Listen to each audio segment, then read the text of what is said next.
मैं अपने स्टूडेंट्स को कहता था आंखें लाल करके ना रात 4 बजे तक मुझे नजर आओ बैठे हुए काम करते कि कैसे कॉपी राइटिंग से 6 to 7 फिगर्स तक 17 साल के बच्चे से लेकर एक हाउसवाइफ बच्चों के साथ होते हुए कितना कुछ अर्न कर रही हैं इसी फील्ड तक। अल्हम्दुलिल्लाह $12 मिलियन की सेल्स से मैं रेट किया है through the copy that I have written. 3 बच्चों की माँ है माशाल्लाह, उसने 41 लाख रियल एस्टेट लिया। अच्छा। मैंने कहा भाई ये $1 मिलियन प्रोडक्ट है। उसने कहा भाई ये $10 मिलियन प्रोडक्ट है। ये इतने कॉपीराइटर क्रिस हदाद को सलाम करने जाते हैं तो वो कहते हैं पाकिस्तान से बड़ा टैलेंट आ रहा है माशाल्लाह। ये कहाँ से आया? तो मैं सुनने वालों को बताता चलूं कि किसी भी बिजनेस की ये बैकबोन है। वो कैसे हैं कि इनकी वजह से सेल्स मल्टीप्लाई होती हैं।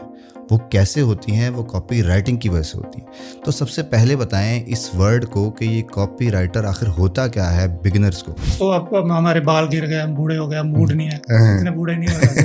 लेकिन खैर हमारा तो वो कहा गया था कि भाई थाईलैंड क्या करने गया 17 साल की उम्र में। लेकिन खैर जो भी नए उनके लिए भी यही मशवरा है कि आप दोनों को साथ लेके चलें और कम अज कम कोशिश करके प्लीज 1 साल के अंदर अंदर कोशिश करके ये प्लेटफॉर्म छोड़ दें। 2014 में समर वेकेशन थी तो मुझे मेरी वालदा ने ना एक चिट दी।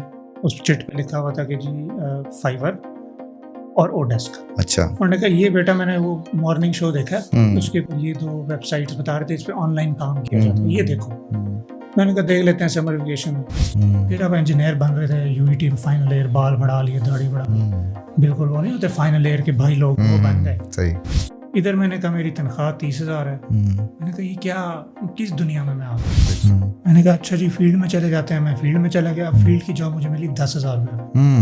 अच्छा। लाहौर में कहीं भी जाऊं तो वो 15-20,000 रुपये से ज्यादा देना। मैंने कहा यार यही औकात है बस।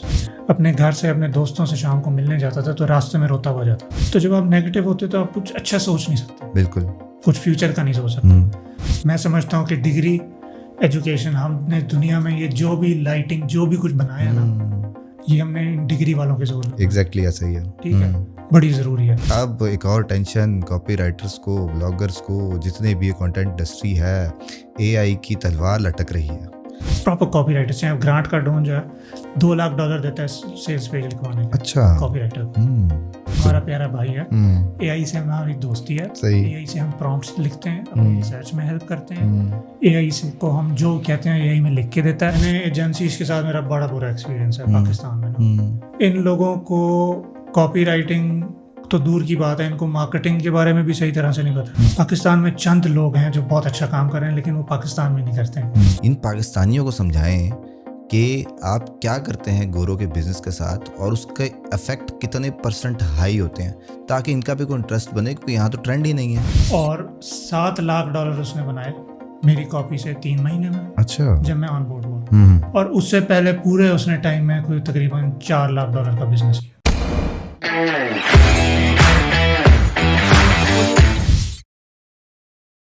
मेरा नाम है असबर अली और आप देख रहे हैं असबर अली ओरिजिनल्स, जिसमें हम आपकी मुलाकात कराते हैं डिजिटल मार्केटिंग की सक्सेस स्टोरीज से और पाकिस्तान का नाम जो रोशन कर रहे हैं लोग और अपना किरदार अदा कर रहे हैं, उनसे आपको मिलवाते हैं जिनसे आपको बहुत कुछ सीखने का मौका मिलता है।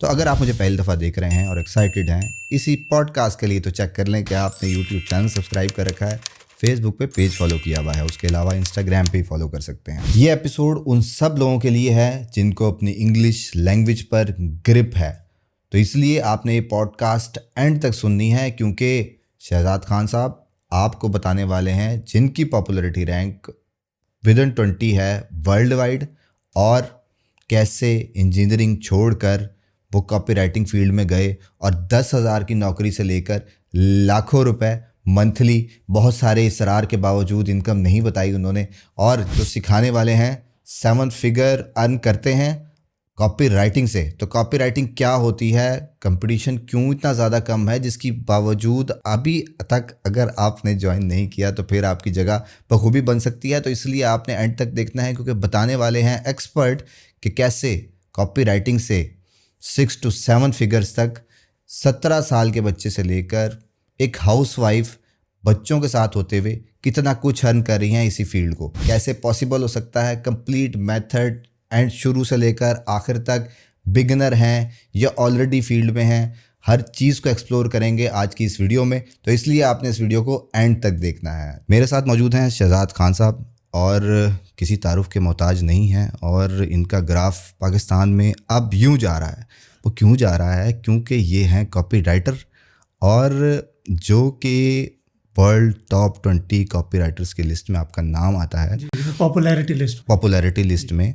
तो ये पॉपुलैरिटी कौन डिक्लेयर करता है, कैसे डिक्लेयर होती है?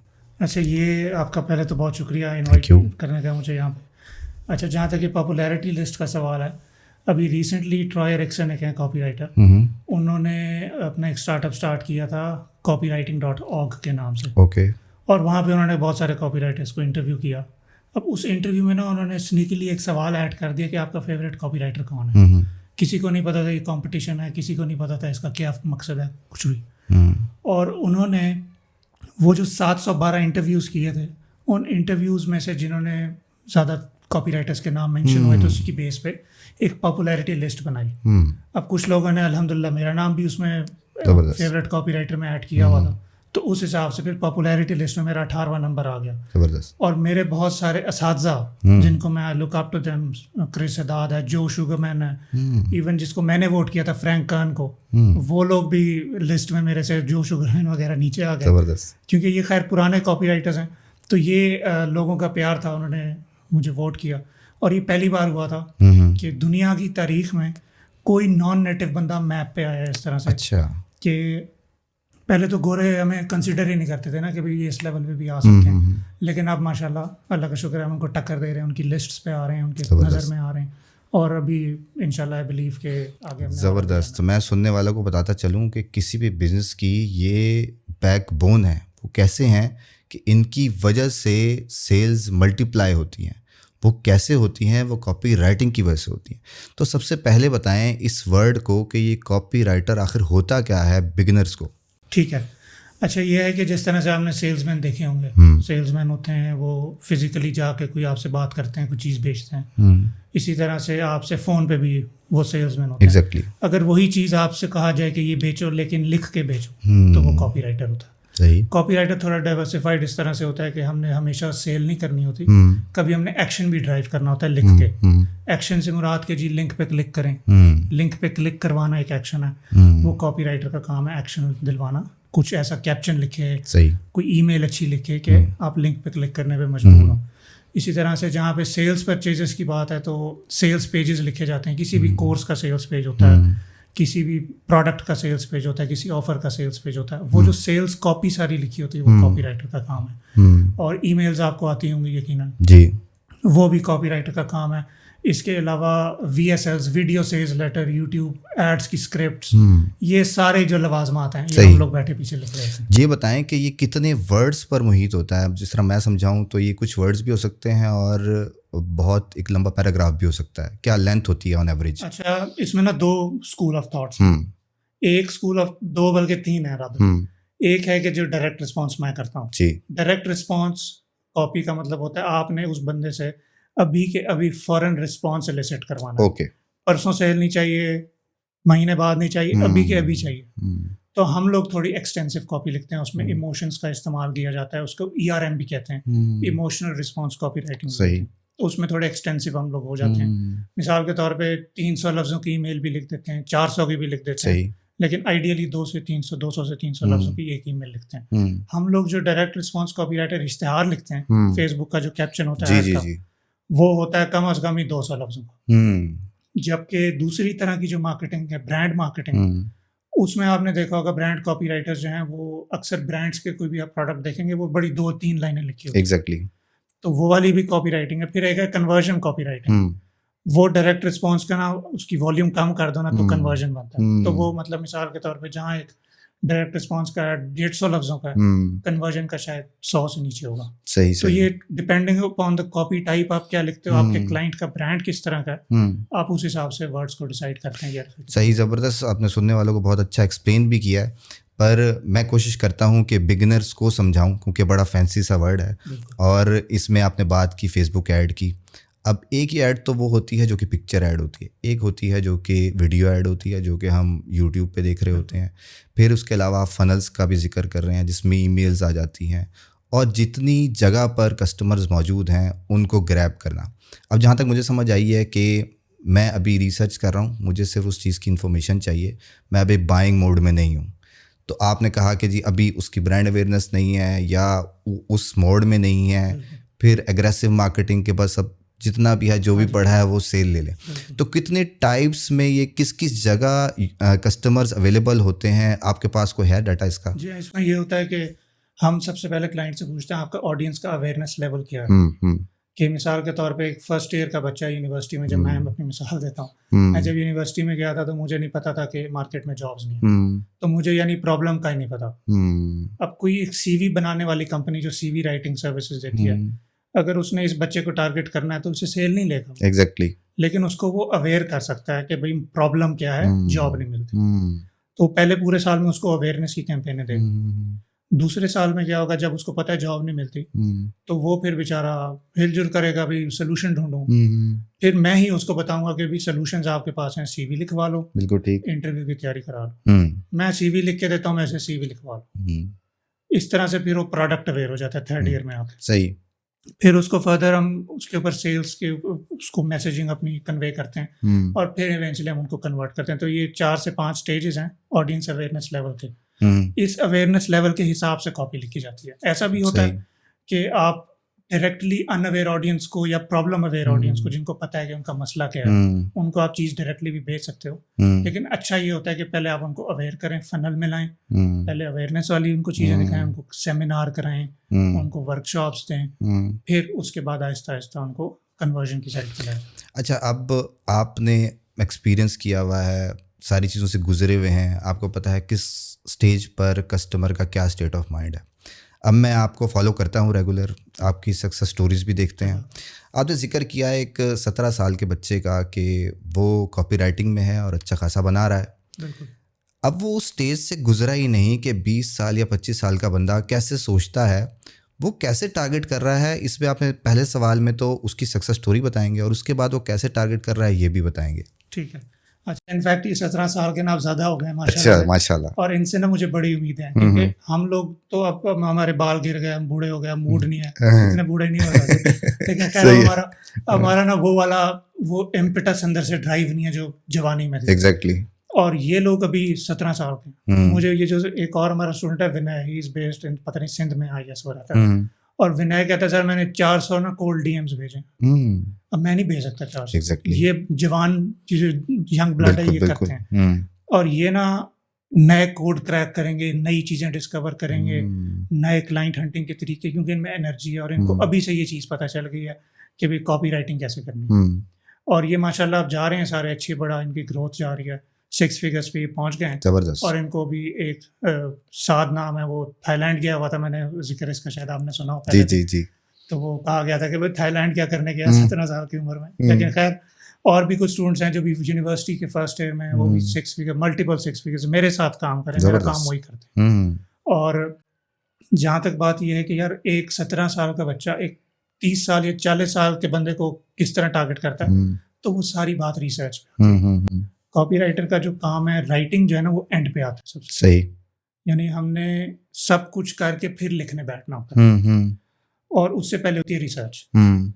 हम बड़ी एक्सटेंसिव रिसर्च करते हैं, हम 5-6 घंटे, 1 दिन 2 दिन, डिपेंडिंग अपॉन द प्रोजेक्ट और क्लाइंट आपको कितना पैसा दे रहा है, उस हिसाब से मैं स्टूडेंट्स कहता हूँ मेहनत करनी है। सही। तो उस हिसाब से फिर वो रिसर्च करते हैं, पेन पॉइंट्स निकालते हैं, उनके फियर्स निकालते हैं, उनके डिज़ायर क्या है उनके निकालते हैं। और जो होता है ना 7 डेडली सिंस हैं, इंसान 7 चीज़ों के अलावा कुछ नहीं चाहता। किसी को लस्ट है, किसी को ग्रीड है, किसी को ग्लूटनी है। उन चीज़ों के अराउंड हम लोग रिवॉल्व करते हैं उस चीज़ को, और फिर we leverage it into the copy we are writing. सही है। तो ये मैटर नहीं करता कि 17 साल के बच्चे ने लिखा है या 50 साल के ने, एज लॉन्ग एज आपका मैसेज कन्वे हो रहा है, पावरफुली हो रहा है, एंगल सही बने हुए, वो कन्वर्ट हो। अच्छा, आप कम्युनिकेट करते हैं लोगों से, अब 17 साल के बच्चे से लेकर ऊपर तक की आपकी ऑडियंस होगी जिनको आपने सिखाया।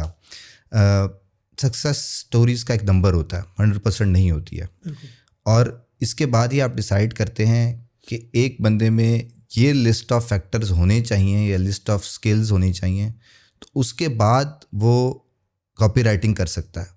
वो क्या आपने आइडेंटिफाई किए कि ये, क्योंकि सुनने वाले बड़े मोटिवेट हो जाते हैं जी, लाखों रुपए बन रहे हैं, तो उनमें क्या होना चाहिए, तो वो उनकी डायरेक्शन आप हो सकते हैं। अच्छा, इसमें सबसे पहला जो क्रूशल फैक्टर है वो अंग्रेजी है। क्योंकि हमने अमेरिकन और इन ऑडियंस के लिए काम करना है, उनके लिए आपने लिखना है, तो आपकी अंग्रेजी अगर थोड़ी गड़बड़ है, यानी आप अपने जहन के जो ख्यालात हैं उर्दू में बेशक हैं, आप उनको कन्वे नहीं कर सकते पेपर पे बगैर ग्रामर की टांग तोड़े है, तो आपको थोड़ा मुश्किल होगा। आपके लिए रिकमेंडेड है कि अंग्रेजी, अब मैं अपनी मिसाल दूं तो मैं FSC वाला मेरा बैकग्राउंड है, मैं कोई बड़े फैंसी स्कूल्स में नहीं पढ़ा।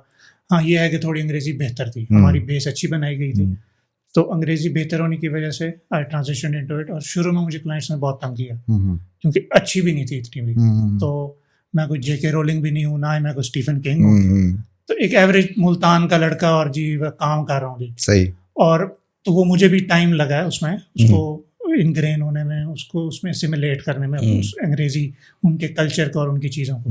तो अंग्रेजी सबसे क्रूशल फैक्टर है। अंग्रेजी आपकी बेसिक अच्छी है, ग्रामर सही है, तो बिस्मिल्लाह करें। और दूसरा फैक्टर है कि आग कितनी अंदर है।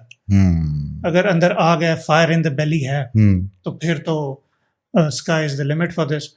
और ये बच्चे इसलिए कामयाब हैं क्योंकि ये ना, इनको पता नहीं, इनको नींद नहीं आती, अगर कुछ ना करें ना, काम ना करें, कुछ ना करें। मेरे साथ भी इनफैक्ट ऐसे था जब मैं शुरू कर रहा था कि मुझे याद है मैं अपने स्टूडेंट्स को कहता था आंखें लाल करके ना रात 4 बजे तक मुझे नजर आओ बैठे हुए काम करते हो, क्योंकि ये जब आप किसी चीज में रिलेंटलेस परसूट करते हो तभी कामयाब होते हो। बिल्कुल ठीक है। तो ये 2 इम्पोर्टेंट चीजें हैं किसी ने अगर इसमें कामयाब होना। सुनने वाले देख रहे होते हैं, वो कहते हैं कि जी अब आपने 2 फैक्टर्स बता दिए। एक मेरा हमेशा सवाल होता है कि एक बंदा फैसिनेट होता है क्योंकि हर किसी को पैसा चाहिए, सोचना चाहिए, पर आप शायद उस काम के लिए नहीं बने। तो मैं ये कहता हूँ कि एक टाइम फ्रेम ज़रूर आप बताएं। कॉपीराइटिंग में आ गए, महीना, 2 महीना, 1 साल, 2 साल नहीं हो पा रहा, एक टाइम फ्रेम आपकी स्टैट्स क्या कहती हैं कि इस टाइम के बाद तुम डिसाइड करो कि तुम्हें हमारी ये फील्ड तुम्हारे मतलब की नहीं है, उसके बाद स्विच कर जाओ। ज़रूरी नहीं कि उसी के पीछे पड़े रहें। तो ऑन एवरेज आप क्या कहते हैं कि कितनी देर में बच्चा ऑन एवरेज रेडी हो जाता है? बिल्कुल, ये बड़ा अच्छा सवाल है। इसमें जो फिक्स नंबर ऑब्वियसली टाइम तो नहीं होता। मेरा एक स्टूडेंट है जिसने 2 साल बाद $750 कमाए, उसको 2 साल लग गए $750 पर मंथ पे पहुंचने में। और ऐसे भी हैं जो पहले महीने में पहुंच गए। तो इसमें जो अगर मैं टाइम फ्रेम रिकमेंड करूंगा तो कम से कम 1 साल अपने आप को देना चाहिए। बिल्कुल ठीक। कि 1 साल वैसे तो मैंने बड़ा फ्लेक्सिबल टाइम दिया है, सुकून है इसमें, लेकिन यह है कि आपको पता अंदर से आपको शुरू में ही चल जाता है बिल्कुल कि you are either made for this और नॉट। क्योंकि आपको शुरू में जो आप एफर्ट पुट करने लगते हो ना चीज में, किसी में, तो वो ना एक टाइम आता है, it becomes a game for you. अब मुझे पता है मैंने 10 प्रपोजल्स पे अप्लाई करना है, मुझे 4 मिल जाने हैं। इस दफा देखता हूँ मेरा क्या कन्वर्जन है। एम ही अप्लाई करूँ, काम मिल गया, काम मिल गया, आप बैठा हूँ, टाइम नहीं। तो थोड़े टाइम बाद ना एक गेम बन जाती है आपके लिए चीजें, और वो गेम वाले टाइम तक आने तक आप लगे रहें बेशक। या आप अपना ना एक गोल बना लो, 6 फिगर का गोल बना लो जो रादर अचीवेबल। आप $300 पे 6 फिगर हो जाते हैं, तो this is achievable. $300 is nothing when आप ऑनलाइन काम करने पे आते हो। एग्जैक्टली। तो ये अपने आप को 1 साल का टाइम दे के आए। बिल्कुल ठीक है, 1 साल का टाइम दें और उसमें एफर्ट करें, उसके बाद ना चलें तो फिर किसी और फील्ड में जो है वो स्विच कर जाएं। बड़े अच्छे तरीके से उन्होंने गाइड किया है। अब जो एक नया बच्चा है कॉपी राइटिंग में आना चाहता है, मेरी audience digital marketing, freelancing, technical चीज़ों को अच्छी तरह समझती है, तो सवाल यही होता है कि डेफिनेटली क्या फाइवर, अपवर्क, ये फ्रीलांसिंग प्लेटफॉर्म से ही स्टार्ट करना पड़ेगा या कोई और रास्ता भी है, या दोनों लेके चलने होंगे आपके पास? मेरी ये स्ट्रैटेजी इसमें होती है। मेरी क्या स्ट्रैटेजी है, मुझे अल्लाह की तरफ से ये स्ट्रैटेजी आई थी। उसमें यह था कि जब मैंने फाइवर का गिग बनाया तो मुझे तकरीबन 6 से 7 महीने में पहला $5 का ऑर्डर आया था। अच्छा। अब वो 6 महीने वेला बैठने की बजाय मैंने क्या किया, मैंने अपवर्क पे काम शुरू किया। तो मैं दोनों प्लेटफॉर्म्स को देखता था। फाइवर पे तो कुछ नहीं था, अपवर्क इस तरह ग्रो करता रहा। जैसे ही अपवर्क ग्रो हुआ इतने में फाइवर भी साथ साथ आ गया। तो वो फाइवर फिर आपको पता है जब एक दफा फाइवर चल जाए तो आपको कहीं का नहीं छोड़ता। Exactly. माशाल्लाह इतना काम वो देते हैं कि आप कुछ नहीं और कर सकते दुनिया में। तो फिर वो अपवर्क भी छोड़ दिया मैंने, फाइवर को स्केल किया। और जो भी नए उनके लिए भी यही मशवरा है कि आप दोनों को साथ लेके चलें, और कम से कम कोशिश करके प्लीज 1 साल के अंदर अंदर कोशिश करके ये प्लेटफॉर्म छोड़ दें। अगर आप फंस गए इन पे, मैं फंस गया था इन पे। जी। मैंने अपना I should have diversified at least 2 years ago। लेकिन वो आपको पता है फाइवर पे काम जब आता है आपको 17 ऑर्डर इन क्यू लगे हुए, 20 ऑर्डर इन क्यू लगे हुए, क्या करोगे, कितनी टीम बना लोगे? तो 1 साल में कोशिश करें, ऑर्डर्स लें, मोमेंटम बनाएं और उसको ऑटोमेशन पे लगा दें, टीम रख लें और फिर आप जाएं डायरेक्ट अपने क्लाइंट्स की तरफ, क्योंकि असल जिंदगी जो है बिल्कुल तब शुरू होती है जब आपके डायरेक्ट क्लाइंट। बिल्कुल, बड़ी ज़बरदस्त बात उन्होंने की, क्योंकि मैं भी फंस गया था कि अब आप प्लान कर रहे होते हैं, आपको ग्राफ यूँ नज़र आ रहा है, अब आप मल्टीप्लाई कर रहे हैं और एकदम से एल्गोरिदम जो है ना वो आपको उठा के नीचे फेंकता है। हाँ, और आप कहते हैं जो जी मैंने तो ये सोचा ही नहीं था, तो वो आपको डिट्रैक्ट कर रही होती है। अच्छा, बातें तो आपसे होती रहेंगी, आप कहाँ बैठे हुए थे, क्या कर रहे थे, ये कॉपी राइटिंग कहाँ से आ गई? इंजीनियर भी हैं शायद आप, मुझे पता लगा, तो वो हमारी ऑडियंस के साथ शेयर करें। अच्छा, मैं यूआईटी लाहौर से मैंने इंजीनियरिंग किया। सही। 2015 में मैं ग्रेजुएट हुआ। 2014 में समर वेकेशंस थी तो मुझे मेरी वालदा ने ना एक चिट दी, उस चिट पे लिखा हुआ था कि जी फाइवर और ओडेस्क। अच्छा। उन्होंने कहा ये बेटा मैंने वो मॉर्निंग शो देखा, उसके ऊपर ये 2 वेबसाइट्स बता रहे थे इस पे ऑनलाइन काम किया जाता है, ये देखो। मैंने कहा देख लेते हैं, समर वेकेशन है। तो मैंने तो ओडेस्क पे मैंने अकाउंट बनाया और मैंने वहाँ पे बिडिंग शुरू कर दी। अब मैं बिडिंग काम क्या करूँ, सवाल ये था। तो जैसे मैंने मेंशन किया मेरी अंग्रेजी थोड़ी बेहतर थी, एवरेज से, बाकियों से थोड़ी सी बेहतर थी। इंग्लिश मीडियम की वजह से या family background? English medium, family background तो हमारा नॉर्मल सा ही है। सही। और इंग्लिश मीडियम की वजह से ना स्कूल में मैं नॉवेल्स वगैरह पढ़ने का कहा जाता था, तो उस वजह से इंग्लिश बेहतर थी। मैंने कहा मैं क्या, और मुझे किसी स्किल का ऑनलाइन कुछ नहीं पता था। मैं चुप करके ना राइटिंग की जो भी चीज़ें थी उन पर अप्लाई करना शुरू कर दिया। कोई किसी से नहीं पूछा, किसी से मशवरा नहीं किया, बस चुप करके काम कर रहा हूँ। मुझे ये भी नहीं पता था पैसे कैसे निकलवाते हैं पहले यहाँ पे। अब बच्चे क्या करते हैं, सर पैसे कैसे निकलवाने, भाई 1 टका तो कमा। सही बात है। पहले इजी हो जाओ, रिलैक्स हो जाओ, काम पे फोकस करो। पैसे का बाय प्रोडक्ट है। मैं यहाँ पे भी घंटा घर चौक पे ताता थैया करूंगा, मुझे कोई ना कोई पैसे दे जाएगा। बिल्कुल, वो बाय प्रोडक्ट है आपके एक्शन का। तो खैर उसमें मैंने ना कोई 70-80 बिट्स की, तो मुझे एक प्रोजेक्ट मिला $1 का, फिर एक प्रोजेक्ट मिला $3 का, वो आर्टिकल से। सही। वो मैंने आर्टिकल लिखे, $4 कमा लिए। फिर अब इंजीनियर बन रहे थे, यूईटी में फाइनल ईयर, बाल बढ़ा लिए, दाढ़ी बढ़ा ली, बिल्कुल वो नहीं होते फाइनल ईयर के भाई लोग, वो बन गए। सही। तो उन्होंने तब फिर मेरा फोकस चेंज हो गया। मैंने कहा क्या $4 मैंने नहीं करना। और फिर जब मैं ग्रेजुएट हुआ तो फिर पता लगा कि नौकरी नहीं है मार्केट में, नौकरी ना मिले। एक मुझे यही यूनिवर्सिटी मुल्तान में मैंने यूनिवर्सिटी ज्वाइन की, तो बड़ा अच्छा एक्सपीरियंस रहा मेरा। उसके साथ साथ ही मैंने यहाँ पे अपने दोस्तों के साथ मिलके फूड का एक ना टेक अवे टाइप की चीज़ बना ली थी सिटी प्लाजा में, मुल्तान में। वो नान, हम कस्टम नान बनाते थे, न्यूटेला और पता नहीं क्या क्या उसमें। सही। तो वो बड़ा अच्छा चल पड़ा। वो मैं एक दिन की ना 60,000 की सेल आ गई एक दिन, मैक्सिमम पीक के दिनों में। इधर मैंने वो सेल देखी, इधर मैंने कहा मेरी तनख्वाह 30,000 है। मैंने कहा ये क्या, किस दुनिया में मैं आ गया हूँ। बिल्कुल। मैंने तो मुझे ये करना चाहिए, कारोबार करना चाहिए। और उन्हीं दिनों में मुझे प्रेशर था बड़ा सोसाइटी की तरफ से कि आप जो हो इंजीनियर हो तो आप पढ़ा क्यों रहे हो, फील्ड में जाओ ब्रो। मैंने कहा अच्छा जी, फील्ड में चले जाते हैं। मैं फील्ड में चला गया। फील्ड की जॉब मुझे मिली 10,000 रुपये लाहौर में। यानी 30,000 की जॉब, चलता काम छोड़ के मैं जा रहा हूँ 10,000 की नौकरी करने, फील्ड इंजीनियर बनूंगा, बहुत कूल हूँ। तो ये चल रहा है या स्टार्टअप आपका बंद हो गया? I have to sell it. अच्छा। वो बेच के जॉब छोड़ के मुझे लाहौर वाली जॉब पे। सही। तो लोग मुझे कहते हैं अरे अच्छा भला चलता काम छोड़ दिया। खैर, तो वो मैं जब लाहौर गया तो वो बहुत मेरे लिए मुश्किल टाइम था। 10,000 तनख्वाह थी। वो जो रेस्टोरेंट बेचा था उसके पैसों से मैंने गुजारा किया 6-7 महीने। घर से नहीं लेता था, शर्म आती थी कि भाई इतना घर वालों ने पढ़ा लिखा दिया, बिल्कुल इनसे पैसे मांगो। खैर वो फिर इतना वो टॉक्सिक हो गया था मेरे लिए कि यार मैं समझता था I am worth more than this. मैंने अच्छा बच्चा, 9 FSC में मेरे 984 नंबर। उसके अलावा मैं इंजीनियरिंग यूईटी लाहौर गया हूँ, पढ़ने वाले बच्चे जाते हैं, फिर भी मेरी 10,000 तनख्वाह है। तो ना वो खैर मैंने 8-1 महीने बाद छोड़ दी। सही।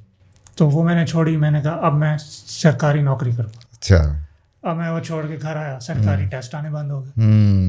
तो वो करते करते 1 साल गुजर गया, कोई जॉब ना मिले। सही। कहीं भी जाऊं तो वो 15-20 हज़ार रुपये से ज़्यादा देना। मैंने कहा यार यही औकात है बस, और कोई कारोबार शुरू करने के पैसे भी ना हो। तब जाके मैं बड़ा शदीद डिप्रेस हो गया। इतना डिप्रेस था कि मैं अगर अपने घर से अपने दोस्तों से शाम को मिलने जाता था तो रास्ते में रोता हुआ जाता था कि, और रास्ते में गाड़ी पे जाता गाड़ी पे था, क्योंकि घर वालों ने बहुत सपोर्ट किया। कभी घर उन्होंने ये नहीं कहा पैसे दो या कोई इस तरह की, उन्होंने मुझे एक एक कदम पे सपोर्ट किया। सही। जाता गाड़ी पे था, लेकिन 200 रुपये अबू से लेके जाता था। सही है, सारी बात है। अब गाड़ी कैसे चलेगी, कुछ खाना भी है, डेली के 200 लेके जाता था। बड़ा उन्होंने मुझे सपोर्ट किया। और बहुत गाड़ी साइड पे ना बोसन रोड पे रोक के मैं रो रहा होता था, और फिर मैं जाता था दोस्तों के पास आंसू साफ करके कि हाँ जी आज का क्या प्लान है, ठीक है। तो दोस्तों ने भी बड़ा सपोर्ट किया, उनको पता था भाई परेशान है। और आपके दोस्त क्या कर रहे थे उस टाइम? मेरे दोस्त माशाल्लाह से कोई CSP बन गया, कोई किसी की सरकारी जॉब लग गई, कोई इधर प्राइवेट कंपनीज में। मेरे ख्याल में वो आपको ज़्यादा डिप्रेस कर रहा होता था उस टाइम। उससे मैं देखता था, मुझे होता था कि यार मेरा एक दोस्त माशाल्लाह एंग्रो में था उस टाइम में, एक ही चाइनीज़ के पावर प्लांट्स पे थे, बड़े चीन के पैकेजेस थे, बहुत अच्छे माशाल्लाह मेरे दोस्त सब सक्सेसफुल और सब अच्छे जा रहे थे। एक बस मैं रह रहा था। और तब फिर मैं शदीद डिप्रेशन में गया, तो I had to seek help as well.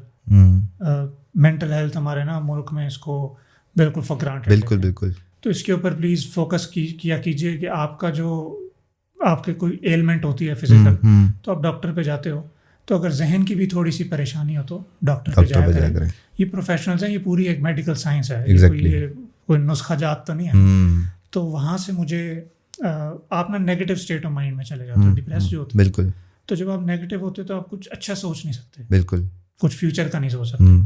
तो वो जो मेरी थेरेपी हुई और वो सब कुछ हुआ, उसके बाद मैं एक न्यूट्रल स्टेट ऑफ माइंड पे आया।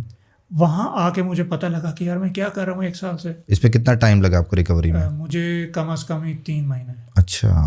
3 से 4 महीने मुझे लगे थे। वैसे तो मेरा एक जो दोस्त है वो कहता है कम से कम 6 महीने लगते हैं, साल लगता है, लेकिन तुझे 3 लगे हैं। थोड़ा सा प्लेसिबो भी होता है आप पे, प्लेसिबो इफेक्ट भी होता है कि आप थेरेपी करा रहे हो, इलाज करा रहे हो, दवाई खा रहे हो, उसका भी इम्पैक्ट था। खैर, तो मैंने कहा जी अब मुझे समझ आ गई मैंने क्या करना। हमारा एक फैमिली बिजनेस है मुल्तान में, तो मैंने कहा मैं फैमिली बिजनेस जो मेरा लास्ट ऑप्शन था, मैंने कहा वहीं चला जाता हूँ, देख लूँगा। मैंने वो ज्वाइन किया, और उसके बाद मैंने साथ ही मैंने कहा यार एक दौर में उस टाइम पे ना मुझे CSS का बड़ा प्रेशर था, CSS करो। तो मैंने CSS की तैयारी शुरू की। अमेरिकन ने, मेरे सारे दोस्त CSS कर गए थे उन टाइम माशाल्लाह, अभी वो अच्छी पोजीशंस में। तो CSS की तैयारी उनमें से 1-2 तो मेरे से ऐसे भी चेक करवाने आते थे, क्योंकि उसको पता था इसकी इंग्लिश ठीक है। तो CSS की तैयारी शुरू की, साथ फैमिली बिजनेस को भी टाइम देता था। और वहाँ पे याद आया कि यार मैं एक दौर में राइटिंग करता था, तो वो प्रोफाइल्स रिवाइव की, $4 पड़े थे वैसे के वैसे। सही। मैंने कहा क्या बात, दिल जीत लिया हमारा। और वो मतलब ओडेस्क और अब वो मर्ज हो गया था, ईलान सब पर बन गया था। $4 संभाले मैंने कहा यार कितने अच्छे लोग हैं। मैंने कहा काम करना तो यही करना। CSS छोड़ दिया, तैयारी छोड़ दी, और फिर मैंने फुली राइटिंग के ऊपर फोकस किया। और फिर अल्हम्दुलिल्लाह फिर और कुछ नौकरी, किसी की कोई बात नहीं सुनी। सही। फिर अब खैर मैंने मास्टर्स भी कर लिया इंजीनियरिंग। ज़बरदस्त। उसकी वजह ये है कि मैं समझता हूँ कि डिग्री एजुकेशन, हमने दुनिया में ये जो भी लाइटिंग जो भी कुछ बनाया ना, ये हमने डिग्री वालों के जोर पे। एग्जैक्टली ऐसा ही है। ठीक है, बड़ी ज़रूरी है डिग्री हो, साथ साथ अपनी स्किल्स पे भी काम करें, अप स्किलिंग करें, आगे से आगे जाएं, लेकिन डिग्री बिल्कुल जी, ये डिग्री वाले सपोर्टर हैं। और इनकी स्टोरी में जो मैं पूछना चाहता हूँ, आप गए, अपने आप को रिकवरी की, जिस तरह से उन्होंने आपकी रिकवरी की, वो कुछ पॉइंट्स हैं। हर बंदा नहीं जाना चाहता, ये उसके सराउंडिंग, उसके दोस्त हो, मजाक उड़ाने वाला फैक्टर, और ये हर बंदे के साथ होता है। ऐसा नहीं है, अगर आपके साथ हुआ है, मेरे साथ भी हुआ है, 4 और लोगों के साथ हुआ है। और इस फील्ड में जो फ्लक्चुएशन होती है फ्रीलांसर के लिए, वो उसको लाके इस तरह खड़ा कर देती है। तो मैं चाहता हूँ कि कुछ पॉइंट्स जो कि आप समझते हो कि डॉक्टर के पास जाने से पहले कुछ ऐसी प्रैक्टिसेस और एक्सरसाइजेज आप अगर ऐड करना चाहें यहाँ पर, जो कि एक आम बंदे के लिए किसी तरह से हेल्पफुल हो सकती हैं, तो वो ज़रूर ऐड करें। अच्छा, इसमें ये मैंने नोट किया था कि सेक्लूजन आपके लिए ख़तरनाक है। अलग नहीं होना, अलग इख्तियार नहीं करने, फिर जहन में खुराफाती ख्याल आते हैं। बिल्कुल, मेरे भी आते थे कि मैं ये कर लूँ, इस तरह कर लूँ, फलां जगह से छलांग लगा दूँ वगैरह। तो अपने आप को सेक्लूजन में रखें। जो आपके करीबी है ना, रीच आउट टू देम। सही। उनसे बात करें, उनसे शेयर करें। जो आपका आप ठीक है, कुछ लोग होते हैं आपका मजाक उड़ाने वाले, लेकिन उन लोगों के पास हैं जो आपको पता है मजाक नहीं उड़ाएंगे, कि करीबी आपके वालिदैन, आपके बहन भाई, आपके बड़े करीबी बचपन के दोस्त, उनसे शेयर करोगे। अब मेरे किसी अल्हम्दुलिल्लाह दोस्त ने मेरा मजाक नहीं उड़ाया, मेरे घर में किसी ने मेरा मजाक नहीं उड़ाया। उनको पता था कि यार हालत तो देखो, कहाँ ये इंजीनियर बन के आया था, बिल्कुल, और कहाँ हो गया। तो सबसे पहली इंपॉर्टेंट चीज़ है कि keep surrounded yourself with the right kind of people, share your जो भी वॉज हैं, जो भी अंदर की चीज़ें उनके साथ शेयर करें, और कोशिश करके ऑनलाइन भी अब तो डॉक्टर्स मिलते हैं, किसी को पता नहीं चलेगा, मीटिंग का बहाना करके हिप्नोथेरेपी करा लें या थेरेपी करा लें ऑनलाइन। सही है, तो ये 3 चीज़ें बिल्कुल ठीक है। हाँ, टाइम ज़ाया करने से बेहतर है आप अकेले सोचते रहें। एक प्रोफेशनल्स इसी के लिए बने हुए हैं कि आपको उसमें से रिकवर कराया जाए। तो बड़ी ज़बरदस्त बात है कि जी अब एक और टेंशन कॉपी राइटर्स को, ब्लॉगर्स को, जितने भी कंटेंट इंडस्ट्री है, AI की तलवार लटक रही है, और ये फील्ड ख़त्म हो जाएगी, वो फील्ड ख़त्म हो जाएगी, और ऐसे चेंज हो जाएगा। मतलब जितने भी स्कूल ऑफ थॉट्स हैं ना, वो सारी अपनी अपनी सुना रहे हैं। अब क्या समझते हैं कि AI किस हद तक अफेक्ट करेगा कॉपी राइटर्स को? अच्छा, इसमें AI का ये है कि मुख्तलिफ क्लाइंट्स के टीयर्स होते हैं। एक टीयर होता है कि जो फाइवर पे होता है, जिसके पास पैसे क्लाइंट के पास नहीं है, टाइम है। अब वो क्लाइंट तो खुद AI इस्तेमाल करके साइड पे हो जाए, बिल्कुल ठीक, हमारा टेंशन खत्म। फिर आते हैं अपवर्क वाले क्लाइंट जो कि थोड़े प्रोफेशनल्स हैं, और उनका काम का मैग्नीट्यूड ज़्यादा है, वो ज़्यादा पे नहीं कर सकते, इस वजह से वो अपवर्क पे आते हैं। वो थोड़ा AI इस्तेमाल करने लग जाएंगे, उनके थोड़े रेट गिर जाएंगे। फिर आते हैं 7-8 फिगर बिजनेस वाले लोग, ग्रांट कार्डोन आता है। ये जो बड़ी मछलियाँ जो आपको यूट्यूब पे इधर उधर बड़े बड़े सब्सक्राइबर और बड़े बड़े अली अब्दाल जैसे ये लोग, इनको AI नहीं चाहिए, इनको राइटर, प्रॉपर लोग स्ट्रेटजिस्ट चाहिए, इनको प्रॉपर कॉपी राइटर चाहिए। ग्रांट कार्डोन जो है $2 लाख देता है सेल्स पेज लिखवाने का, अच्छा, कॉपी राइटर को। उस दिन मैंने एक स्टोरी शेयर की थी, हमारे एक कॉपी राइटर है एलन सल्टानक, तो एलन की कम्युनिटी में एक बंदे ने $1 लाख चार्ज किया सेल्स लेटर लिखने का। अच्छा, इनको AI रिप्लेस कर सकती है? बिल्कुल नहीं कर सकती। ये तो वो हो गया ना, एक अगले लेवल पे स्किल के। अच्छा, at the same time AI का थ्रेट मौजूद है। AI जो है वो अभी तो जिस तरह आईफोन का पहला वर्जन आया था, कौन सा था आईफोन पहला, मुझे उसका नहीं आया। हाँ जी, 2G। हाँ जी, 2G आया था, सपोज करें, कितना मासूम था। अब देखें आईफोन कहाँ पे पहुंच गया। तो ये भी AI का पहला 2G वर्जन है। बिल्कुल, ये कल को 5 साल 6 साल में क्या क्या कुछ करेगा। तो हमें अपने आप को उसके हिसाब से प्रिपेयर करना है, पहली चीज। और AI हमारा दोस्त है, हमारा प्यारा भाई है। AI से हमारी दोस्ती है। AI से हम प्रॉम्प्ट्स लिखते हैं, अपनी रिसर्च में हेल्प करते हैं। AI से को हम जो कहते हैं AI में लिख के देता है, और हम उसके साथ इवॉल्व होते हैं। सही, कल को क्लाइंट ने किसी को हायर करना है ना, कॉपी राइटर को, तो वो ऐसे को हायर करेगा जिसको AI इस्तेमाल करना आता हो। AI को भी तो सुपरविजन चाहिए, और ये फ्यूचर में भी चाहिए होगी। और इसके साथ साथ ही AI जो है उसका जो भी पूरा प्रेमिस है, वो उन लोगों को हर्ट करता है जो सिर्फ राइटर हैं।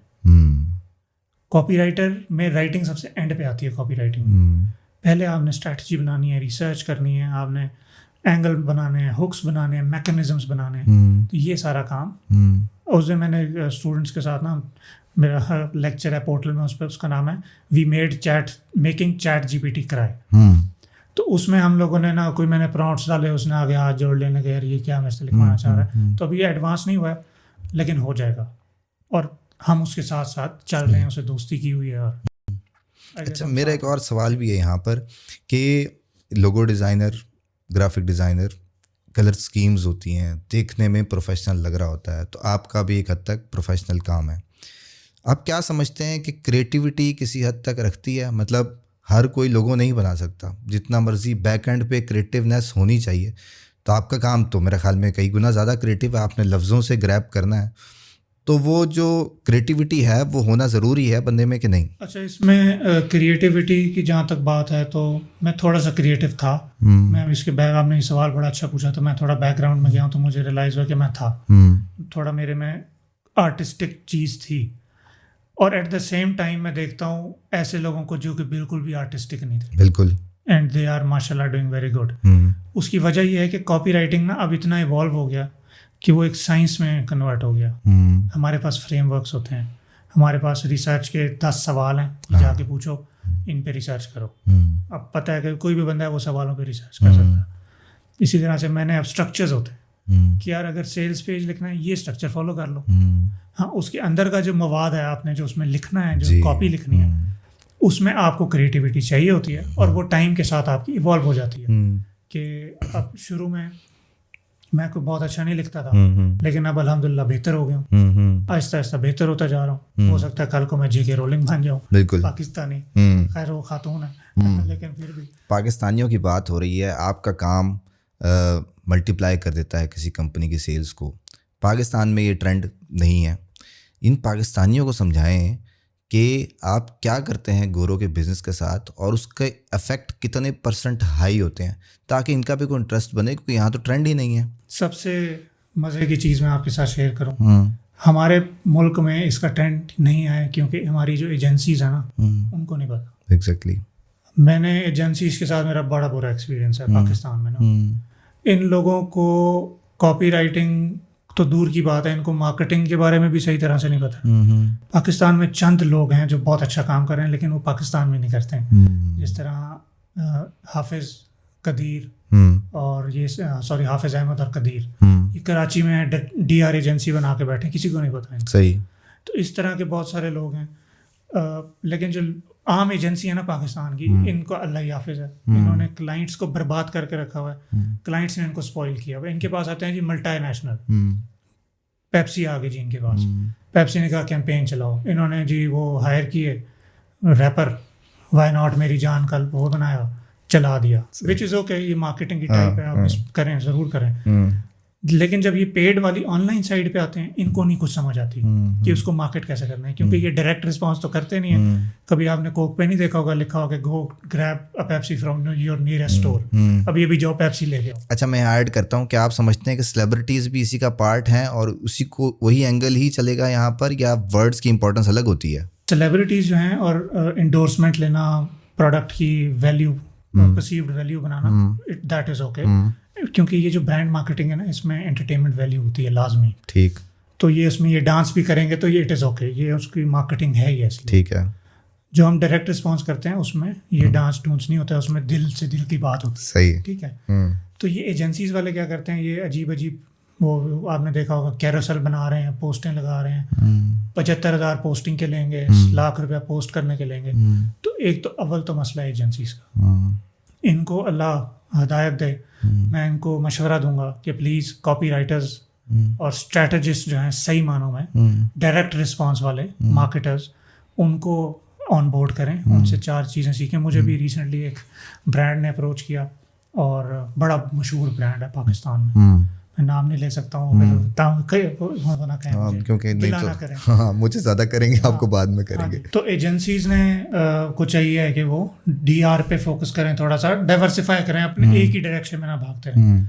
और जहाँ तक बात है कि भाई हम कॉपी राइटिंग से क्या शरारतें करते हैं और क्या रिजल्ट्स लाते हैं, तो मेरा अभी पाकिस्तान में मैंने सिर्फ 2 लोगों के साथ काम किया, और उन 2 लोगों में से एक साहब का जो रिजल्ट था वो उनका बिजनेस डबल हो गया। फॉर इंस्टेंस, अगर वो 100 बंदा भेज रहे हैं अपने लैंडिंग पेज पे और उसमें से 30 कन्वर्ट हो रहे हैं, तो जब मेरे से उसने कॉपी लिखवाई तो वो 60 कन्वर्ट हो रहे हैं। क्या हुआ? बैठे बैठे बिजनेस डबल हो गया, उसी एड स्पेंड पे, उसी वही बिजनेस है, वही सब है, बस लैंडिंग पेज की मैसेजिंग इम्प्रूव करने से बिजनेस डबल हो गया। और इसी तरह से मेरे बहुत सारे, एक मेरा क्लाइंट है, उसका ई-कॉम ब्रांड है माशाल्लाह, और $7 लाख उसने बनाए मेरी कॉपी से 3 महीने में। अच्छा। जब मैं ऑन बोर्ड हुआ, और उससे पहले पूरे उसने टाइम में कोई तकरीबन $4 लाख का बिजनेस किया। अच्छा। यानी पूरा उसका साल जो था वो कंप्लीट हुआ था 1.1 मिलियन पे, जिसमें 7 लाख तब हुआ जब मैं आया। सही। तो अब इसमें मेरा भी मैं कोई फनकार नहीं, अल्लाह का करम है। इसमें बस ये होता है कि आपने उसकी स्ट्रैटेजी बनानी है, क्लाइंट को हेल्प करना है, क्योंकि अगर आप सिर्फ लिख रहे हो तो फिर तो वो AI से लिखवा रहे हो, तो आपने उसको हेल्प करनी है, उसको आइडियाज़ देने हैं। मैंने क्लाइंट को, जब मुझे उसने ये प्रोडक्ट शेयर किया, उसने कहा यार इस प्रोडक्ट पे लिखना है, और जब मैंने रिसर्च की, मैंने उसको क्लाइंट को फ़ौरन मैसेज किया, मैंने कहा भाई ये $1 मिलियन प्रोडक्ट है, उसने कहा भाई ये $10 मिलियन प्रोडक्ट है। पॉइंट इसका ये था कि यार मुझे समझ थी कि यार ये क्या चीज़ है, इसका क्या पोटेंशियल हो सकता है, हालांकि मैं तो कॉपी राइटर हूँ। तो you have to be a T-shaped marketer, when you are, आप जब कॉपी राइटिंग कर रहे हो, कि आपको कॉपी भी आती हो और आपको बाकी स्ट्रैटेजी, क्या चलेगा क्या नहीं चलेगा, कौन सा एंगल अच्छा कौन सा बुरा, ये सब चीज़ें भी आपको पता हो, तब आपको इम्पैक्ट क्रिएट कर। अच्छा, ये बताएं, ये जो हमारी ऑनलाइन मार्केट है, माइंडसेट है लोगों का कि वो डिस्काउंट, वो सेल्स, यही मार्केटिंग है, यही कॉपीराइटर है। इस कॉपीराइटर में कहाँ जगह बनती है इसकी, अगर आपके माइंड में कोई हो इसका सोल्यूशन? ठीक है। अच्छा, ये जो है ना चीज़, डिस्काउंट या ये होते हैं ऑफर के कंपोनेंट्स। इसको हम पूरे पैकेज को कहते हैं offer. Offer is your promise to your customer. अब मेरी ऑफर क्या है, 6 फिगर कॉपीराइटर मिसाल के तौर पर, ठीक, या आपका कोई प्रोग्राम है, कुछ भी है, हर बंदे का एक प्रॉमिस है उसकी ऑडियंस, वो उसकी ऑफर है।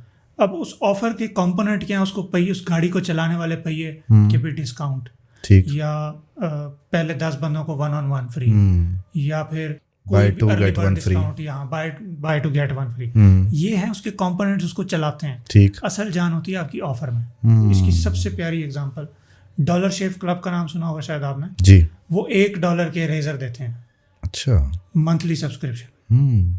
तो ये एक ऑफर है इररेजिस्टिबल, $1 का मुझे पूरी किट आ जाएगी मेरे घर पे। ऐसे ही है। खैर उनकी अप सेल्स होती हैं, वो और तरीके हैं उनके पैसे कमाने के, लेकिन क्लाइंट को वो कैसे ला रहे हैं, $1। वो उनकी, मैं जो भी इसको देख रहे हैं, डॉलर शेव क्लब की ऑफर देखें, इस तरह से और भी बहुत सारे ब्रांड्स हैं जिन्होंने यूनिक ऑफर्स निकाली हैं और वो एक्सप्लोर किए हैं वो लोग। शहजाद खान ने कितनी सेल्स जनरेट की हैं लोगों के लिए? मैंने अभी तक अल्हम्दुलिल्लाह $12 मिलियन की सेल्स जनरेट की है through the copy that I have written, और इसमें ई कॉम का ज़्यादा रोल है। अच्छा, ई कॉम के मेरे क्लाइंट्स हैं काफ़ी। ई कॉम में मेरी ईमेल मार्केटिंग और वो ईमेल्स और लैंडिंग पेजेस, सेल्स पेजेस, ये सारी एड्स वगैरह, उसमें मेरी अल्हम्दुलिल्लाह एक्सपर्टीज़ है। सही है। आप क्या समझते हैं कि मॉडिफाई होती रहती हैं चीज़ें, एडअप होती रहती हैं? एक राइटर है, वो अपस्किल होके कहीं ब्लॉगर बनता है या किसी भी और फील्ड में जाता है, इस कॉपी राइटर का अपस्केल या इसकी पैरेलल फील्ड, या आप समझ लें को पार्ट टाइम रिलेटेड कोई इसका बच्चा है? अच्छा, कॉपी राइटिंग में ये है कि आपके पास ऑप्शन है कि या तो आप CMO लेवल पे चले जाओ, मार्केटिंग ऑफिसर बन जाओ। मुझे एक स्टार्टअप है पाकिस्तान का, उधर से इंडिया आया था कि भाई CMO का सीन है आपका। मैंने कहा मैंने कराची नहीं आना। अच्छा, तो वो आप CMO का आप उस पर चले जाते हो। सही। दूसरा होता है कि यार आप एजेंसी लेवल पे चले जाते हो, बड़ी DR की एजेंसी बनाई हो आपने, माशाल्लाह बड़ा अच्छा काम है, उसमें आप ईमेल मार्केटिंग की तरफ भी पिवट कर सकते हो, बड़ा स्मूथ ट्रांजिशन है। और जो चौथा ट्रांजिशन इसमें है वो होता है आपकी अपनी ऑफर्स होना।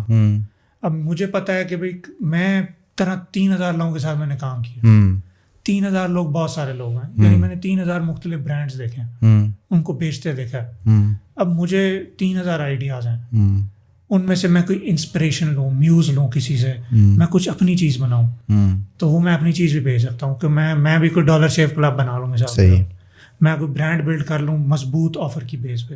तो ये तो आइडियल पाथ है। सबको मैं रिकमेंड करूँगा कि कॉपी राइटिंग करके थोड़ी मार्केटिंग का स्पेक्ट्रम अंदाज़ा लें और फिर अपनी ऑफर बनाएं। सही, सही है।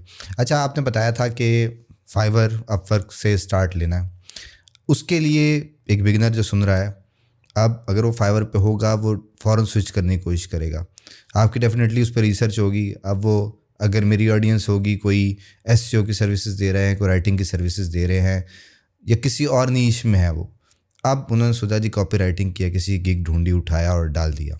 आप क्या समझते हैं कि एक अकाउंट को स्पेसिफिक टू नीश होना चाहिए, या फिर आज वहाँ से सुन रहे हैं, वहाँ से सुन रहे हैं, वो डाल देना चाहिए? अच्छा, मेरा इसमें मेरे स्टूडेंट्स भी अक्सर ही पूछते हैं, तो मेरा रिकमेंडेशन है कि नीश स्पेसिफिक रहें, क्योंकि देखो Fiverr is all about branding now. Fiverr भी कहता है ब्रांडिंग करो। मैं डेनिस वू से मिला था कनेक्टेड पाकिस्तान पे, जो लाहौर में। जी। तो उस पर डेनिस वू ने भी यही कहा था। डेनिस वू की शक्ल लगी हुई है फाइवर के होम पेज पे, तो उसने मुझे कहा कि भाई ब्रांडिंग के ऊपर फोकस करो। अल्हम्दुलिल्लाह किया हुआ था फोकस, तो वो अच्छे रिजल्ट्स आए हैं। तो आप अपनी नीश से ना हिलें। हाँ, अगर आप राइटर हो तो इट इज़ ओके कि आप कोई राइटिंग की डोमेन में कैरेक्ट कर लो। ये नहीं कि एक राइटिंग का, एक डिजिटल मार्केटिंग का, एक SEO का, ये खिचड़ी मत पकाएं, क्योंकि क्लाइंट्स के पास बहुत ऑप्शन है। बिल्कुल ऐसा, छोटी सी चीज़ पे भी वो भाग सकता है, तो उसको आप वो छोटी चीज़ क्यों दें? बिल्कुल ठीक है। अब बताएं कि टिप्स क्या हैं आपके लिए, कि आप क्या रिकमेंड करते हैं कि कॉपी राइटर को एक बेसिक गिग्स के बुलेट्स अगर आप प्रोवाइड कर दें? अच्छा, किसी ने भी अगर गिग बनाना हो फाइवर पे, तो उसके लिए आपको पहली चीज़ कोई गिमिक फॉलो करने की ज़रूरत नहीं है। फाइवर के कोई गिमिक्स नहीं है, कोई फेक ऑर्डर की ज़रूरत नहीं है, अच्छा, किसी भी चीज़ की ज़रूरत नहीं है। Fiverr is a platform which gives everyone an opportunity to scale and exactly ऐसा ही है। अब ये है कि चूंकि लोग ज़्यादा हैं तो वो टाइम बढ़ गया। बिल्कुल। मुझे एक स्टूडेंट कहते हैं कि उनका मैसेज आया, सर ऑर्डर नहीं आ रहे। मैंने कहा गिग कब बनाया? सर 17 जनवरी को। सब्र करो ना, मुझे 8 महीने 7 महीने में आया था ऑर्डर। अब शायद वो टाइम फ्रेम ज़्यादा हो गया। फाइवर का एल्गोरिदम आपको चांस देता है नए लोगों को, वो आगे पेज पे लाएगा, आपने एक ऑर्डर अच्छा किया फिर आपको पीछे ले जाएगा, फिर अगलों को लाएगा, फिर आपकी बारी भी आएगी। तो एक चीज़ ये है कि कोई गिमिक नहीं है इसमें। ठीक है। पहली चीज़, आपने जो भी गिग बनाना है, आपने जो भी करना है उसको प्रोफेशनल बनाएं। ऐसे बनाएं कि एक दफ़ा बनाना है फिर नहीं बनाना, उसमें एडिट भी ना करने की गुंजाइश रखें। बेहतरीन सी लोग ना half hearted half S description लिख देते हैं, वही जो बुलेट बनाया है प्लेजरिज्म फ्री कंटेंट 24 आवर्स 24/7, वो जेनेरिक चीज़ है ना। Show your character. एक गोरा है, उसका मैं इनको अक्सर ना स्टूडेंट्स को दिखाता हूँ, उसकी गिग डिस्क्रिप्शन की पहली लाइन है आई लव यू। अच्छा। अब कैरेक्टर शो करना है, आप कॉपी राइटर हो, आपने अपना कैरेक्टर शो करो, उनको बताओ यार you are funny, you are witty, you know what you are doing. तो इस तरह की चीज़ें डिस्क्रिप्शन पे फोकस करें। टाइटल टैग्स, स्टफिंग मैं बिल्कुल नहीं मानता, स्टफिंग करना कीवर्ड की। सही। टाइटल में आप कॉपी राइटिंग का कीवर्ड है, एक सेल्स कॉपी का कीवर्ड है, मैं कीवर्ड बताता हूँ बेशक इस पे बना रहे हैं। कॉपी राइटिंग का कीवर्ड, सेल्स कॉपी का कीवर्ड, इसके अलावा ईमेल। और साथ ये भी बताएं, ये सुनने वाले कह रहे हैं वजह क्या है जो ये वर्ड्स बता रहे हैं, कंपटीशन आपने चेक किया? हाँ, इन पे मैंने किया है। इन पे अच्छा। 2700-2800 लोग होंगे प्रॉब्ली। हर किसी को बुरा भला कहना और ये सब, ये गलत है। इसका कोई जवाब नहीं है। अब देखें जो हम इम्पैक्ट क्रिएट कर रहे हैं, अब अगर मैं ना बनाता कोर्स, ठीक है, तो ये जो सक्सेस स्टोरीज हैं कि जी एक 41 लाख की तो उन्होंने प्रॉपर्टी लिया, 3 बच्चों की माँ है माशाल्लाह, उसने 41 लाख रियल एस्टेट लिया। अच्छा, ठीक है, ये माशाल्लाह मेहनती लोग हैं, ये कर जाते हैं, ये इनको टाइम थोड़ा ज़्यादा लग जाता है, ये कर जाते हैं। ये 17 साल के बच्चों का क्या होता है, हार्मोनल बच्चे जो हैं बेचारे, ये कहाँ टकरे मार रहे होते हैं। ठीक है, सही है। तो ये जो सारी चीज़ें ये कहाँ से आई हैं? ये कॉपी राइटिंग में हम दुनिया में कहीं नहीं थे, अब हम मैप पे आ गए। बिल्कुल। कहाँ से आया? ये इतने कॉपी राइटर क्रिस हदाद को सलाम करने जाते हैं तो वो कहते हैं पाकिस्तान से बड़ा टैलेंट आ रहा है माशाल्लाह। ये कहाँ से आया?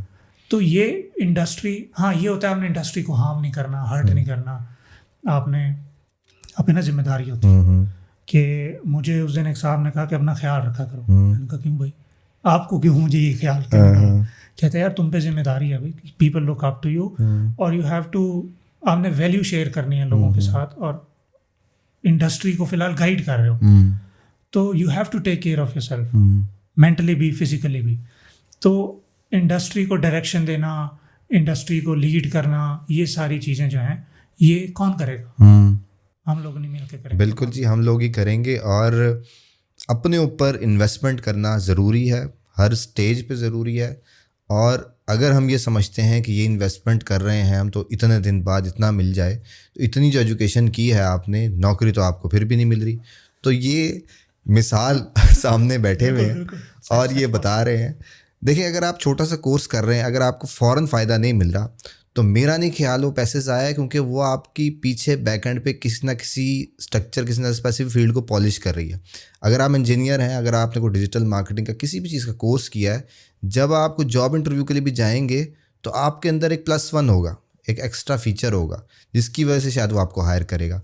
तो अपने ऊपर जो है वो इन्वेस्ट करें। और अगर आप बात हो रही थी कि किससे ट्रेनिंग लें और कहाँ से सीखें, तो मेरा मशवरा हमेशा यही होता है कि आप जाएं, आपका कंटेंट यूट्यूब पे भी अवेलेबल है, शहजाद खान आप सर्च करेंगे वहाँ मिलेंगे, इनको सुने। अगर इनकी बातें आपको दिल में उतरती हैं, समझ आती हैं, तो फिर ट्रेनिंग की तरफ जाएं।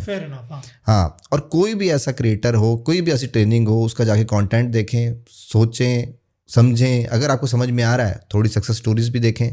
अगर वहाँ सक्सेस स्टोरीज अवेलेबल हैं और कंटेंट आपको समझ में आ रहा है, तो फिर डेफिनेटली उसकी तरफ चले जाना चाहिए और सीखना चाहिए। अब बताएं सुनने वालों को कि आपकी बातें बड़ी ज़बरदस्त थी, प्रैक्टिकल थी। अब वो कॉपी राइटिंग की क्वालिटीज़ वो समझते हैं अपने अंदर हैं, तो फॉलो करना चाहते हैं लोग आपकी तमाम बातों के बाद। तो अब किस किस नाम से आप किस किस प्लेटफॉर्म पे अवेलेबल हैं और अब फिर आपकी ट्रेनिंग मॉडल में वो कैसे आ सकते हैं? सही। अब मेरा हर प्लेटफॉर्म पे, हर सोशल मीडिया हैंडल का नाम द लैपटॉप लिविंग के नाम से है। लैपटॉप लिविंग इसलिए है क्योंकि मेरा मानना है कि अल्लाह ने इंसान को आज़ाद और अशरफुल मखलूक़ात बनाया। सही। कि इंसान किसी चीज़ से कैद नहीं है, लोकेशन से किस तरह का रिस्क वो खा रहा है, हलाल ऑब्वियसली होना चाहिए, और कहाँ से कब कैसे किस डोमेन में किस नीश में आज़ाद है। अल्लाह ने इंसान को आज़ाद बनाया, तो इसलिए हम द लैपटॉप लिविंग है। यूट्यूब पे भी 97 वीडियोस मौजूद हैं, वो देखिए। मेरा फेसबुक भी है, मेरी अपनी प्रोफाइल शहजाद खान के नाम से, मुझे बेशक अप्रोच कर लें। और जहाँ तक ट्रेनिंग की बात है तो मैं जो तो लोग बिल्कुल 100% इसके लिए कमिटेड हैं, जो कहते हैं कि यार हमने इसको करना है, अब कॉपी राइटिंग करनी है, अंग्रेजी भी ठीक है, सब ओके, उनके लिए तो हम लोगों ने बनाया 6 फिगर कॉपी राइटर। 2 महीने का प्रोग्राम है, वीकेंड पे उसकी क्लासेस होती हैं। लेकिन जो अभी जिनको नहीं पता, कंफर्मेशन नहीं है, तो उनके लिए मैंने बनाई हुई एक वर्कशॉप। वो बड़ी 4 से 5 घंटे की प्री रिकॉर्डेड वर्कशॉप है। और उस वर्कशॉप में असाइनमेंट्स भी हैं 2-3, और वो सारा आपको एक ओवरव्यू बड़ा अच्छा दे देती है। ठीक। तो वहाँ से बेशक स्टार्ट लेना। सही है। अगर ये दोनों नहीं करना, मिस कराएं, मेरे YouTube को देख लें। सही। मेरा YouTube है, एलेक्स केटोनी का YouTube है, स्टेफन जॉर्जाय का YouTube है, जस्टिन गॉफ का YouTube है, बहुत सारे इस तरह के लोग हैं माशाल्लाह, बड़ा इंस्पायर करें। काइल मिलिगन का YouTube है, उनकी चैनल देखें, वहाँ से सीख लें। सही है। मुझे मिस करा दें बेशक। अच्छा, सही है। कहते हैं मुझे मिस करा दें और वहाँ से जाके सीखें। हाँ, क्योंकि डायरेक्शन वही है कि अगर YouTube सीख रहे हैं वो, तो क्या उनके माइंड में क्यूरी हो तो फिर वो आपके पास आए। आ जाएं, बिल्कुल आ जाएं। मेरे किसी पेज पे कमेंट, पेज पे वैसे मैं इतना एक्टिव नहीं होता, मेरी प्रोफाइल पे कमेंट कर दें, रिप्लाई आ जाएगा। सही है। या आप मुझे इनबॉक्स कर दें, रिप्लाई आ जाएगा। ये भी एक मेरा बड़ा एक अलमिया बना हुआ है कि मैं रिप्लाई करता होता हूँ, चूँकि तो मेरे अब दिन के ना 2 घंटे फिक्स्ड होते हैं रिप्लाईज में। बिल्कुल बिल्कुल। और आहिस्ता आहिस्ता बढ़ते जाएंगे। एक रात 3 बजे और एक तकरीबन शाम 7 बजे मैं बैठा होता हूँ रिप्लाईज में। ये बढ़ते जाएंगे या कम होंगे, अब इसका अभी फिगर आउट नहीं। बिल्कुल बिल्कुल ठीक है। ये थे जी शहजाद खान साहब, जिन्होंने टाइम दिया। बहुत शुक्रिया वंस अगेन आपका। और एक नई फील्ड जिसमें कंपटीशन कम है अकॉर्डिंग टू हिज रिसर्च, तो इसलिए आप इनको फॉलो करें इन तमाम हैंडल्स पर। और जाने से पहले ये ज़रूर चेक कर लें कि आपने यूट्यूब चैनल सब्सक्राइब किया हुआ है, फेसबुक पे पेज फॉलो किया हुआ है, उसके अलावा इंस्टाग्राम पे फॉलो कर सकते हैं। मिलते हैं जल्दी आपसे नए मेहमान के साथ, नई मोटिवेशन के साथ, नई चीज़ों के साथ। अल्लाह हाफिज़।